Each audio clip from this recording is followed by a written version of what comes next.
Pemirsa, ada satu masjid tertua di Sampang Madura yang syarat dengan cerita sejarah.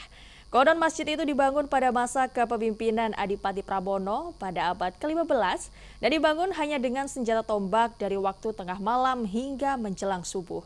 Masjid Madegan ini juga digunakan oleh warga Madura untuk melakukan sebuah pocong jika di antara mereka berselisih paham.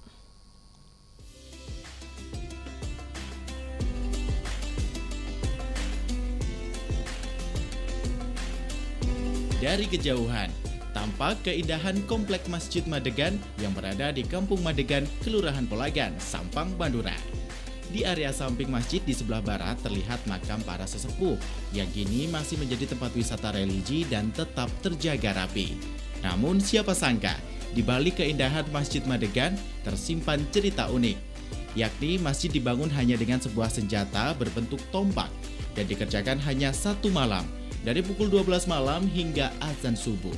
Oleh karena itu, masjid ini juga disebut Masjid Tiban. Adapun masjid dibangun pada masa Adipati Pramono, penguasa Sampang pada tahun 1583 silam, tepatnya di hari Kamis, malam Jumat Legi. Bentuk masjid yang asli masih terlihat jelas jika disaksikan dari sebelah barat, dengan kubah yang terbuat dari kayu dan di dalam masjid masih terdapat 4 tiang penyangga dari jati, di mana di tiap-tiap tiangnya memiliki arti yang berbeda. Ada keyakinan jika seseorang sholat di samping tiang tersebut, maka harapannya bisa terkabul.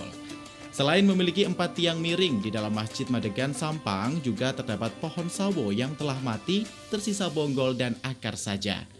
Untuk mempertahankan keberadaannya, pohon sawo itu diberi pelindung, yakni diletakkan dalam kurungan kaca supaya selalu bisa dilihat oleh para jamaah yang melaksanakan sholat. Selain itu, di dalam masjid juga terdapat sebuah sumber mata air yang menurut cerita takmir masjid, air tersebut juga air Zam-Zam yang tersambung dari Mekah. Terletak sejajar dengan ubin di dalam masjid dan ditutup dengan rapi, konon air bisa digunakan untuk menyembuhkan sejumlah penyakit. Kisah-kisah menarik tentang masjid ini masih cukup banyak. Salah satunya, masjid ini juga digunakan oleh warga Madura untuk melakukan sumpah pocong jika di antara mereka berselisih paham. Dari Sampang, Madura, Fatur Rahman, iNews melaporkan.